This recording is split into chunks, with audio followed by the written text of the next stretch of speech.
उसी समय अनेक प्रकार के बहुत से फल फूल पत्ते मूल आदि बहगियों और बोझों में भर भर कर वनवासी कोल की रात लोग ले आए। श्री रामचंद्र जी की कृपा से सब पर्वत मनचाही वस्तु देने वाले हो गए। वे देखने मात्र से ही दुखों को सर्वथा हर लेते थे। वहाँ के तालाबों, नदियों, वन और पृथ्वी के सभी लोग भोगों में जैसे आनंद और प्रेम उमड़ रहा है। बेले और वृक्ष सभी फल और फूलों से युक्त हो गए।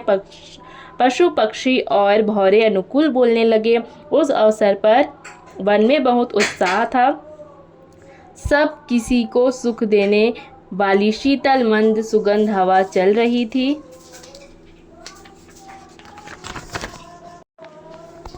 वन की मनोहरता वर्णन नहीं की जा सकती। जैसे पृथ्वी जनक जी की बहुनाई पर ही है, तब जनकपुर वासी सब लोग नहा नहा कर श्री रामचंद्र जी, जनक जी और मुनि की आज्ञा पाकर सुंदर वृक्षों को देखकर प्रेम में भरकर जहाँ तहाँ उतरने लगे। पवित्र, सुंदर और अमृत के समान स्वादिष्ट अनेक प्रकार के पत्ते, फल मूल और कंद श्री राम जी के गुरु वशिष्ठ जी ने सबके पास बोझे भर भर कर आदर पूर्वक भेजे। तब वे पितर देवता, अतिथि और गुरु की पूजा करके फलाहार करने लगे। इस प्रकार 4 दिन बीत गए। श्री रामचंद्र जी को देखकर सभी नर नारी सुखी हैं। दोनों समाजों के मन में ऐसी इच्छा है कि श्री सीताराम जी के बिना लौटना अच्छा नहीं है। श्री सीताराम के साथ वन में रहना करोड़ों देवलोकों के समान सुखदायक है। श्री लक्ष्मण जी, श्री राम जी और श्री जानकी जी को छोड़कर जिसको घर अच्छा लगे, विधाता उसके विपरीत है।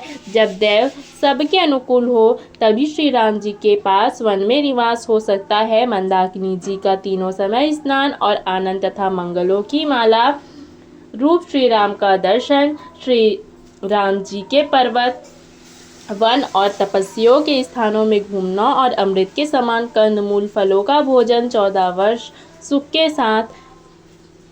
के साथ पल के समान हो जाएंगे, अर्थात बीत जाएंगे, जाते हुए जानहीन पड़ेंगे। सब लोग कह रहे हैं कि हम इस समय सुख के योग्य नहीं हैं। हमारे ऐसे भाग्य कहाँ। दोनों समाज का श्री रामचंद्र जी के चरणों में सहज स्वभाव से ही प्रेम है।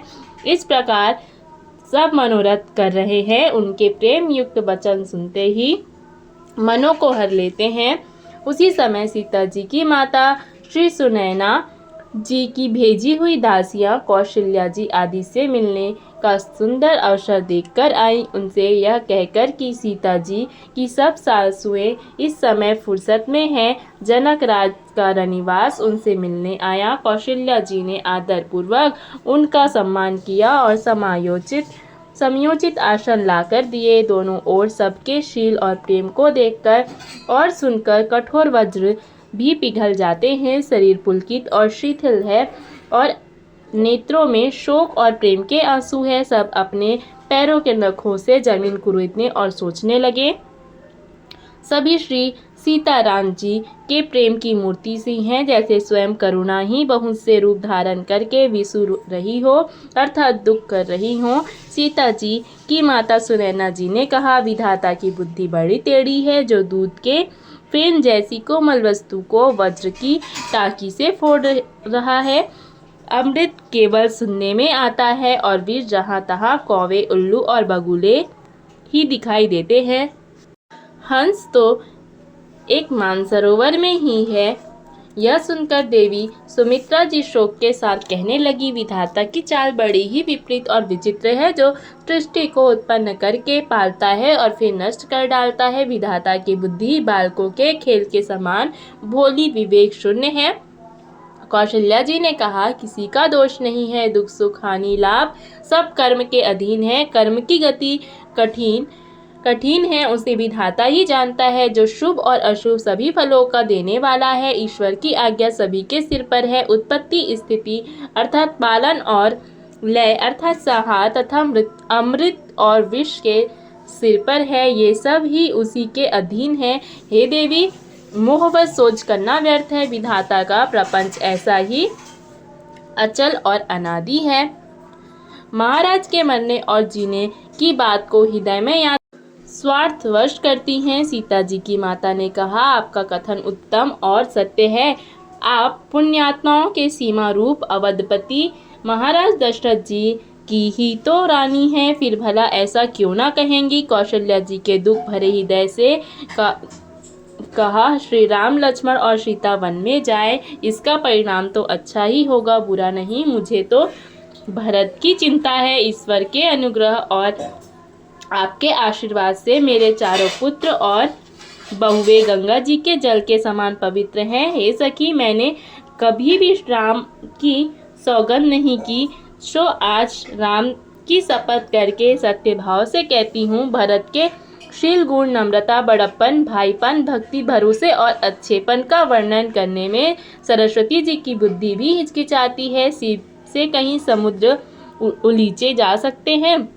मैं भरत को सदा कुल का दीपक जानती हूँ। महाराज ने भी बार बार मुझे यही कहा था। सोना कसौटी पर कसे जाने पर और रत्न पारखी अर्थात जौहरी के मिलने पर ही पहचाना जाता है, वैसे ही पुरुष की परीक्षा समय पड़ने पर उसके स्वभाव से ही हो जाती है। किंतु आज मेरा ऐसा कहना भी अनुचित है। शोक और स्नेह में सयानापन, विवेक कम हो जाता है। कौशल्या जी की गंगा जी के समान पवित्र करने वाली वाणी सुनकर सब रानियां स्नेह के मारे विकल हो उठी। कौशल्या जी ने फिर धीरज धरकर कहा, हे देवी मिथिलेश्वरी, सुनिए, ज्ञान के भंडार श्री जनक जी की प्रिया, आपको कौन उपदेश दे सकता है।